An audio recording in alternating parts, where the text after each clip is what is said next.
Spiritual TV நேயர்கள் அனைவருக்கும் அநேக நமஸ்காரங்கள். ஆங்கில புத்தாண்டுகள் பலன்களை பற்றி பார்ப்பதற்காக சக்தி ஜோதிட குழுவின் சார்பாக அடியேன் சக்தி சோமையாகிய நானும் KS ஐயங்கார் அவர்களும் டாக்டர் ஹரிஹர சர்மா ஐயா அவர்களும் வந்திருக்கின்றோம். நம்ம ஒவ்வொரு வருஷமும் வருஷ புத்தாண்டு பலன்களை பார்த்துட்டு வரோம். அதேமாரி இப்போ பார்க்க போகிறது இந்த நிகழும் மங்களகரமான சோபகிருது வருஷம் மார்கழி மாதம் 15ஆம் தேதி, அதாவது ஆங்கில தேதி அப்படின்றது 1/1/2024 திங்கட்கிழமை மிட்நைட்டு 12 மணிக்கு புத்தாண்டு பிறக்குது. இந்த புத்தாண்டு எல்லாருக்கும் எல்லா வளமும் நலமும் அமையறதுக்கு சக்தி ஜோதிட குழுவின் சார்பாக பணிவான ஆசீர்வாதங்களையும் நமஸ்காரங்களையும் தெரிவித்துக் கொள்கிறோம். இப்போ புத்தாண்டு பலன் பார்க்க போகிறோம். புத்தாண்டு அன்னைக்கு கிரக நிலவரம் என்னென்ன இருக்குது, நம்ம எல்லாமே சொல்லக்கூடியது எல்லாமே கிரகங்கள் நிலவரத்தை வச்சு தான் வரக்கூடிய ஆண்டு எப்படி இருக்குது அப்படின்றத நம்ம கணிக்க போகிறோம். அதே போல் இப்போ பார்க்க போகிறது என்னென்ன கிரகங்கள் என்னென்ன பலன்கள் தரப்போகுது, என்னென்ன பெயர்ச்சிகள் இந்த ஆண்டு இருக்குது அப்படின்றதையும் பார்க்க போகிறோம். அதே போல் நாட்டுக்கு நடக்கக்கூடிய நல்ல பலன்கள், சில வெள்ளம் மற்றும் இயற்கை விபத்துக்கள் எதுவும் இருக்கா அதையும் நம்ம இப்போ ஜோதிடத்தில் பார்க்க போகிறோம். ஃபஸ்ட்டு என்ன பண்ண போகிறாங்க அப்படின்னாக்க, நம்ம ஐயா சக்தி சோமையா அவங்க இந்த ஆண்டு பிறக்கின்ற மிட்நைட் 12:01 கிரக நிலவரம் என்னென்ன, கோல்சாரம் என்னென்ன இருக்குது அப்படின்றத பற்றி நம்ம ஐயா சக்தி சோமையா அவங்க சொல்லுவாங்க. நம்ம இப்போ ஆங்கில புத்தாண்டை பற்றி பார்க்குறதுக்காக வந்திருக்கிறோம். இந்த ஆங்கில புத்தாண்டுங்கிறது எல்லா வருஷமே ஜனவரி 1ஆம் தேதி அன்னைக்கு தான் பிறக்கும். அந்த ஜனவரி 1ங்கிறது இந்த வரக்கூடிய ஜனவரி 1/1/2024 அன்னைக்கு ஆங்கில புது வருடம் பிறக்கிறது. அப்போ உள்ள கிரக நிலைகளை பற்றி பார்ப்போம். மேசத்தில் குரு பகவான் இருக்கார். இந்த குரு பகவான் 1/5/2024 அன்னைக்கு மேஷத்திலிருந்து ரிஷபத்துக்கு மாறுறாரு. இந்த வருஷ கிரகங்கள்னு சொல்லக்கூடிய குரு, ராகு, கேது, சனி இந்த 4 பேரும் தான் வருஷ கிரகங்கள்னு சொல்லக்கூடியது. அதில் குருவை தவிர வேறு யாரும் இந்த ஆண்டு மாற்றம் கிடையாது. அதுக்கப்புறமா மற்ற கிரகங்கள் இருக்கிறத சொல்கிறேன். கன்னியில் கேதுவும், விருச்சிகத்தில் புதன் சுக்கிர பகவானும், தனுசுல சூரியன் செவ்வாய் பகவானும், கும்பத்தில் ஆட்சி பெற்ற சனி பகவானும், மீனத்தில் ராகு பகவானும் இருக்கிறாங்க. இந்த நிலைகளை கொண்டு இந்த ஆண்டு ஒவ்வொரு ராசிக்காரர்களுக்கும் எப்படி இருக்கும் அப்படிங்கிறத பற்றி வரிசையாக ஒரு ராசிக்காக பார்த்துட்டு வருவோம். பொதுவான பலன் அப்படின்ற சில விஷயத்தை இப்போ பார்ப்போம். பொதுவான பலன்கள் அப்படின்னு பார்த்தோமே ஆனால், இந்த வருஷம் குரு பகவானும் செவ்வாய் பகவானும் பரிவர்த்தனை இருக்கக்கூடிய காலகட்டத்தில் இந்த வருஷம் பிறக்கிறது பெரிய விசேஷம். பொதுவாகவே இந்த வருஷம் பார்த்தேன்னா நல்ல ஒரு ஏற்றம் இருக்கும். ரியல் எஸ்டேட் பிஸ்னஸில் பார்த்தேன்னா நல்ல ஒரு ஏற்றம் இருக்கக்கூடிய காலகட்டமாக இந்த வருஷம் ஆரம்பிக்கிறது. அதனால் ரியல் எஸ்டேட்லாம் 10 மடங்கு 12 மடங்கெல்லாம் உங்களுக்கு விலை போகக்கூடிய வாய்ப்புகள் அதிகம். ரியல் எஸ்டேட் பிஸ்னஸ் பண்ணுறவங்களுக்கு நிறைய ஏற்றங்கள் கிடைக்கும். ஆனால் இந்த வருஷம் பார்த்தேனால் உடல் நல குறைவுகள் கொஞ்சம் அதிகமாக வரும். ஏன்னா பிறக்கக்கூடிய கன்னியா லக்னத்தில் கேது பகவான் இருக்கிறதுனாலையும், சமசப்தமத்தில் ராகு பகவான் இருக்கிறதுனாலையும் உடல் நல குறைவுகள் பொதுவாகவே இந்த இந்திய தேசத்தில் இருக்கக்கூடிய வாய்ப்புகள் நிச்சயமாக இருக்கும். மழை வெள்ளம் மிகவும் அதிகமாக இருக்கும். ஏன்னா இந்த காலகட்டத்தில் பார்த்தோம்னா குரு பகவான் அவர் உபயராசிக்கு இருக்கிறவர். உபயராசிக்காரர்னு சொல்லக்கூடிய 9-12க்கு உண்டான காலபுருஷ தத்துவத்தின் 9-12க்கு உண்டான காரகத்துவம் பெற்றவர். அந்த குரு பகவான் நெருப்பு ராசியும் நீர் ராசிக்கும் அதிபதினு சொல்லக்கூடியவர் இந்த வாட்டி நிலராசியில் போய் 1/5க்கு மேலே உட்கார்றதுனால சில பிரச்சனைகள் நெருப்பினாலும் நீரினாலும் வரக்கூடியது மிகவும் அதிகமாக இருக்கும். பயிர்கள் சேதங்கள் அடையக்கூடிய வாய்ப்புகள் மிகவும் உண்டு. ஆடு மாடுகள் பிரச்சனைகள் வரக்கூடிய வாய்ப்புகள் உண்டு. ஆடு மாடுகளுக்கு நோய்கள் வரக்கூடிய வாய்ப்புகள் நிச்சயமாக இருக்கும். இந்த காலகட்டத்தில் பண வரவிற்கு பஞ்சம் இருக்காது. எல்லா விஷயம் தனம், அதாவது இந்திய பொருளாதாரம்ன்றது பார்த்தாலே நல்ல ஒரு ஏற்றம் இருக்கும். ஏன்னா காலபுருஷ தத்துவத்தின் 2ஆம் இடத்தில் குரு பகவான் அவர் போய் இருக்கார். செலவுகள் கட்டுக்குள்ள வரும். கடல் வாணிபம் அதிகமாக பெருகக்கூடிய வாய்ப்புகள் மிகவும் அதிகமாக இருக்கும். ஷேர், லாட்ரி இந்த மாதிரியான விஷயங்கள் மிகவும் அதிகமாக இருக்கும். இந்த போதைப் பொருட்களினுடைய மூமெண்ட்டுன்னு சொல்லக்கூடியது அதெல்லாம் கொஞ்சம் அதிகமாக இருக்கக்கூடிய காலகட்டமாக இந்த வருஷம் இருக்குது. அதனால் பொதுவாக பார்த்தேனால் மழையும் அதிகம், வெள்ளங்கள் வரக்கூடிய வாய்ப்பு உண்டு. நிலத்தில் நெருப்பினால் பிரச்சனைகள் வரக்கூடிய வாய்ப்புகள் நிச்சயமாக உண்டு. இதெல்லாம் வந்து இந்த வருஷத்தில் நிச்சயமாக வரும். அதனால் பூகம்பம் இருக்கக்கூடிய வாய்ப்பு, அதுவும் நார்த் ஈஸ்டர்ன் சைடில் பூகம்பம் வரக்கூடிய வாய்ப்புகள் நிச்சயமாக உண்டு. இதை தவிர இந்த வருஷத்தில் பொது பலன்கள் எப்படி இருக்கு அப்படின்றத பற்றி ஐயா ஹரிஹர சர்மா ஐயா கிட்ட கேட்போம். அன்பான துளாராசி அன்பர்களே, இந்த புத்தாண்டு உங்களுக்கு எப்படி இருக்கும் அப்படின்னு பார்க்கலாம்னாக்க, கடந்த ஆண்டு அதாவது 2023 அர்த்தாசிரம சனியில் ஆட்டங்கண்டு போயிட்டீங்க. அப்போ இப்போ தான் உங்களுக்கு ஓரளவுக்கு ரிலீஃப் வரக்கூடிய வாய்ப்புகள், அப்படின்ற பெருமூச்சு விடக்கூடிய வாய்ப்புகள். இத்தனை நாள் ஐசியூவில் இருந்தீங்க, ஐசியூவிலேருந்து ஜென்ரல் வார்டுக்கு வர போகிறீங்க, அதுக்கப்புறம் டிஸ்சார்ஜ் ஆகி வீட்டுக்கு போக போகிறீங்க. அப்போ இந்த புத்தாண்டு உங்களுக்கு நல்லா இருக்குமா? நல்லா இருக்கும். அதுவும் பார்த்தோம்னாக்க உத்தியோகம் போகக்கூடியவங்களுக்கு இந்த காலகட்டங்களில் இத்தனை நாள் உங்களை என்ன நினச்சிட்டு இருந்தாங்க, சிறந்த அடிமை சிக்கிட்டான் அப்படின்னு நினச்சிக்கிட்டு இருந்தாங்க. இப்போ தான் உங்களுடைய தனி திறமை வெளிப்பட்டு அங்கீகாரம் கிடைக்கக்கூடிய காலகட்டங்கள் இந்த காலகட்டங்கள். உங்களை இத்தனை நாளாக மேலதிகாரிகளும் சரி, கீழே உங்கள் வேலை பார்க்குற சபார்டினேட்டும் சரி, எள்ளி நகையாடிட்டு இருந்த காலகட்டங்கள். ஏன்னா இந்த அர்த்தாசிரம சனி போட்டு ஆட்டுன்னு ஆட்டி படைச்சார்.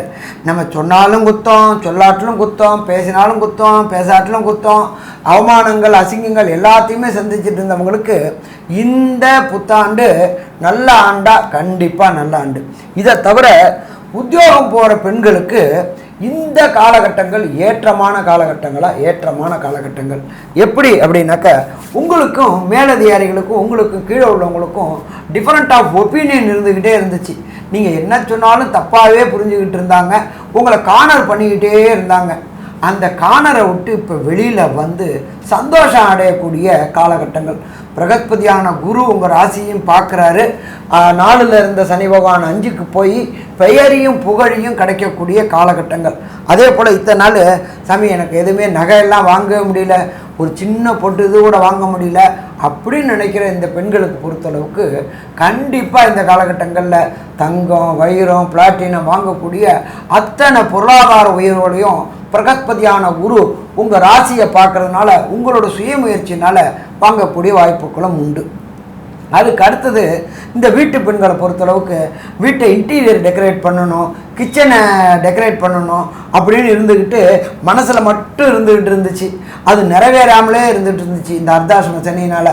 இப்போ விட்டு இன்டீரியர் டெக்கரேஷன், வீட்டுக்கு டெக்கரேஷன், இது எல்லாமே இந்த காலகட்டங்களில் பண்ணக்கூடிய வாய்ப்புகளை இந்த புத்தாண்டு உங்களுக்கு கொடுக்குமா? கண்டிப்பாக புத்தாண்டு கொடுக்கும். சரி, இதை தவிர மாணவர்களுக்கு என்னென்ன ஏற்றமான நிலையை தரும், அதே போல் வியாபாரிகளுக்கு என்ன ஏற்றமான நிலையை தரும் அப்படின்றத நம்ம சக்தி சோமையா அவங்க சொல்லுவாங்க. ரொம்ப அற்புதமாக தெளிவாக விளக்கமாக சொன்னீங்க. இந்த துளாராசிக்காரர்கள் 4ஆம் இடத்துல இருந்த சனியினால் பெருத்த அவதைகளை பட்டுட்டு இருந்தாங்க அப்படிங்கிறத நீங்களே சொல்லிட்டீங்க. அதில் இருந்து விடுபடக்கூடிய காலம் இப்போது வந்துருச்சு. இந்த 2024 அதிலிருந்து விடுபட்டு இந்த சனி பகவான் 5ஆம் இடத்துக்கு போகிற காரணத்தினால இதுவரைக்கும் தொழில்துறையில் இருந்தவங்க, உத்தியோகத்தில் இருந்தவங்க எல்லாருமே இந்த கடந்த 2 ஆண்டு காலமாகவே ரொம்ப பிரச்சனைக்குரியதாக இருந்தது. இப்போ அவங்க 5ஆம் இடத்துக்கு போகிறதுனால இப்போ கொஞ்சம் தெளிவடைஞ்சு அதனால் சிறப்படையக்கூடிய வாய்ப்புகளையும் கொடுக்கக்கூடிய வாய்ப்புகளும் கண்டிப்பாக உண்டு. அதனால் இப்போ மேன்மை அடையக்கூடிய காலமாக இருக்கும். உத்தியோகத்தில் இருக்கிறவங்களா இருந்தாலும், தொழில்துறை செய்துட்டு இருந்தவங்களா இருந்தாலும் சரி, இப்போ சிறப்படையக்கூடிய காலமாக இந்த 2024 பொற்காலமாக அமையும் அப்படிங்கிறத தெளிவாக சொல்லலாம். அதே போல் படிக்கிற மாணவர்கள் இதுவரைக்கும் ஞாபக சக்தி குறைவாக இருந்துச்சு. அவங்களுக்கு 4ஆம் இடத்துல சனி இருக்கிற போது தெளிவில்லாமல் இருந்து எத்தனை தடவை படித்தாலும் அந்த படித்தது அதனுடைய முதல் அடியை எடுத்து கொடுத்துட்டா அவங்க எல்லாமே சொல்லிடுவாங்க, அந்த முதல் அடியை மறந்துடுவாங்க. அந்த மாதிரியான நிலையில் இருந்தாங்க. இப்போ அந்த நிலை போய் படிக்கிற மாணவர்கள் நல்லா படிக்கக்கூடிய வாய்ப்புகள் உண்டு. அது எந்த அதாவது உயர்கல்வியாக இருந்தாலும் சரி, லோயர் நிலையில் உள்ள கல்வியாக இருந்தாலும் சரி, இந்த கடந்த 2 வருஷ காலங்கள் கொஞ்சம் சிரமப்பட்டாங்க. இப்போ அது நல்லதாக அமைஞ்சு இப்போ நல்லா படிக்கக்கூடிய காலமாகவும் அமையக்கூடிய வாய்ப்புகளும் அதிகமாகவே இருக்கிறது. அதனால நல்லா படிப்பாங்க. இதுக்கு மேற்கொண்டுள்ள விஷயங்களை நம்முடைய கே.எஸ். ஐயங்கார் அவங்க சொல்லுவாங்க. ஐயா அற்புதமாக சொன்னீங்க. அதாவது பொதுவாகவே பார்த்தீர்களேயானால் இந்த துளாராசிக்காரர்களுக்கு பெரிய ஏற்றமான 2024 அமைய போகிறது. ஏன்னா 6ஆம் இடத்தில் ராகு பகவான், அது ஒன்றே போதும். 5ஆம் இடத்தில் சனி பகவான் ஆட்சி, அது ஒன்று. இது ரெண்டுமே போதும் அவர்களுக்கு பெரிய ஏற்றம். எந்த ஒரு விஷயத்திலையும் சரி வெற்றி வெற்றி வெற்றி அவர்களுக்கு வந்தே தீரும், கவலைப்படவே தேவையில்லை. அதாவது சாதனை படைக்க பிறந்தவர்களாக இந்த வருஷம் அவங்க இருக்க போகிறாங்க. ஏன்னா இந்த வருஷம் பார்த்தாலேயானால் சமசப்தமத்தில் குரு பகவான் இருக்கிறதுனால திருமண பாக்கியம், திருமண யோகம் கண்டிப்பாக உண்டு. திருமணத்திற்கு பார்த்து கொண்டு இருப்பவர்களுக்கு கண்டிப்பாக திருமண பாக்கியம் நிச்சயமாக ஏற்படக்கூடிய காலகட்டமாக இந்த வருஷம் அமையிறது. உங்களுடைய முயற்சிகள், அதாவது மே மாதத்துக்கு மேலே 8ஆம் இடத்துல குரு பகவான் மறைஞ்சாலும் அவர் உங்களுடைய ராசிக்கு தனஸ்தானத்தையும் பார்க்குறார், உங்களுடைய சயனஸ்தானத்தையும் பார்க்குறார். பெரிய ஏற்றம் கிடைக்கக்கூடிய காலகட்டமாக அமைய போகிறது. நீங்கள் உங்களுடைய முயற்சிகள் அனைத்தும் வெற்றி பெறக்கூடிய காலகட்டமாக அமைய போகிறது. உங்களுடைய ராசிக்கு பார்த்தலையானால் 6ஆம் இடத்தில் இருக்கக்கூடிய ராகு ஒருவரே எதிரிகள் அற்ற நிலையை ஏற்படுத்துவார். எந்த ஒரு போட்டித் தேர்வாக இருந்தாலும் வெற்றி நிச்சயம், உங்களுக்கு கவலைப்பட தேவையில்லை. உங்கள் படிக்கக்கூடிய மாணவர்களை பற்றி ஐயா சொன்னார். எதை படித்து அவர்கள் போட்டித் தேர்வு எழுதினாலும் நிச்சயமாக வெற்றி. அதுவும் ஐஐடி, ஜேஇ இந்த மாதிரியான எக்ஸாம்ஸ் எழுதுறவங்க, நீட் இதெல்லாம் எழுதுறவங்களுக்கெல்லாம் இந்த துளாராசிக்காரர்களுக்கு கவலைப்பட தேவையில்லை. இந்த வருஷம் நிச்சயமாக அவர்கள் ஃபோக்கஸ் பண்ணுற மார்க்ஸ் நிச்சயமாக கிடைக்கும். ஃபோக்கஸ் பண்ணக்கூடிய காலேஜஸ் கிடைக்கக்கூடிய வாய்ப்புகள் நிச்சயமாக உண்டு. உங்களுடைய ராசிக்கு பார்த்தேலையானால்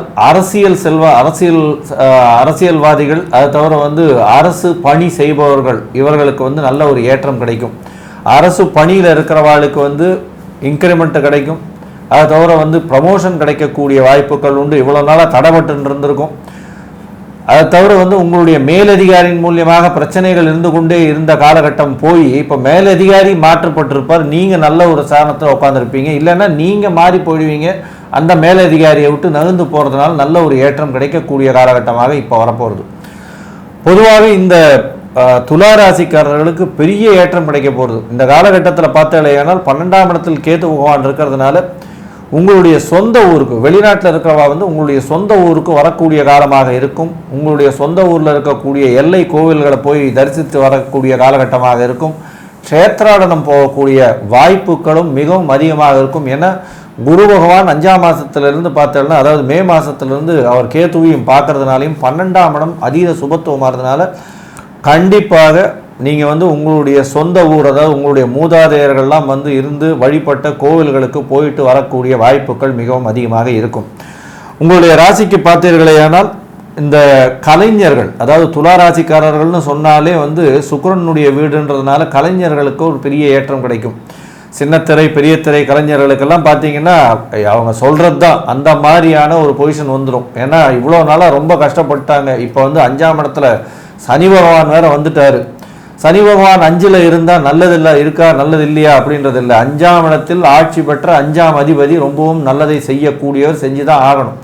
எப்பொழுதுமே ஒரு திரிகோணாதிபதி அந்த ஜாதகருக்கு கெடுதலை செய்ய மாட்டார் அப்படின்றது ஜோதிட விதி. இதன் மூலியமாக பார்த்தீர்களேயானால் 5ஆம் அதிபதி 5ஆம் இடத்தில் ஆட்சியாக இருக்கிறதுனால உங்களுக்கு புதிய பதவி, புகழ், அந்தஸ்து, கௌரவம்லாம் வரும். அட்லீஸ்ட் ஒரு ஹானரரி போஸ்டாவது இந்த வருஷம் உங்களுக்கு வந்தே தீரும். இதில் ஒரு மாற்று கருத்தே கிடையாது. இதை தவிர பார்த்தாலேயானால் உங்களுடைய ராசிக்கு 8ஆம் இடத்தில் மறைந்த குரு அப்படின்னு சொல்லக்கூடியவர், குருவினுடைய வீட்டில் ராகு பகவான் இருக்கிறது பார்த்தீங்கன்னா எதிராளிகள் அற்ற நிலை. வெளிநாட்டுக்கு ஷார்ட் ட்ரிப் வேலைக்குன்னு போவீங்க, புதிய வேலை கிடைக்கக்கூடிய காலகட்டம். கலைஞர்களுக்கு புதிய சைன் பண்ணுவாங்க, அக்ரிமெண்ட் சைன் பண்ணக்கூடிய காலகட்டமாக இருக்கும். வெளிநாடு சுற்றுப்பயணம் போவீங்க, வெளிநாட்டில் போய் ஷூட்டிங் இந்த மாதிரியான விஷயங்கள்லாம் நடக்கக்கூடிய காலகட்டமாக இருக்கும். உங்களுடைய ப்ராஜெக்ட்ஸ் எல்லாமே சக்ஸஸ்ஃபுல்லாக அமையக்கூடிய காலகட்டமாக இந்த வருஷம் அமைய போகிறது. இந்த வருஷத்தில் பார்த்தீங்களேனால் உங்களுடைய ராசிக்கு குரு பகவான் 8ஆம் இடத்துல போகிறது பெரிய விசேஷம். ஏன்னா பொதுவாகவே ரிஷப துலா ராசிக்காரர்களுக்கு குரு பகவான் மறைந்திருந்தால் பெரிய ஏற்றத்தை கொடுப்பார்ன்றதும் ஜோதிட சாஸ்திரம் சொல்கிறது. இதன் மூலியமாக பார்த்தீங்களேனால் குரு பகவான் 8ஆம் இடத்தில் போகிறதன் மூலியமாக மறைந்த இடத்திலிருந்து தனம் அதிகமாக வரக்கூடிய காலமாகவும், இதை தவிர தேவை, அதாவது எந்த இடத்துல நீங்கள் எதிர்பார்க்காத இடம்னு சொல்லக்கூடிய இன்சூரன்ஸு இந்த மாதிரியான விஷயங்கள்ல, இந்த ஜாக்பாட் லாட்ரி அடிக்கிறது இந்த மாதிரியான விஷயங்கள்லேருந்து உங்களுக்கு திடீர் பணம் வரக்கூடிய காலகட்டமாகவும் இந்த வருஷம் பொதுவாகவே அமையும் அப்படின்றத சொல்கிறோம். இந்த 2024 வந்து ஒரு பெரிய ஏற்றமான, எல்லாவற்றிலும் வெற்றி கிடைக்கக்கூடிய, உங்களுக்கு வந்து பதவி புகழ் அந்தஸ்து கௌரவம் வரக்கூடிய, திருமணம் ஆகக்கூடிய வருஷமாக இந்த 2024 ஒரு பொன்னான ஆண்டாக இருக்க போகிறது அப்படின்னு இந்த சக்தி ஜோதிட குழு சொல்லுது. நன்றி, நமஸ்காரம்.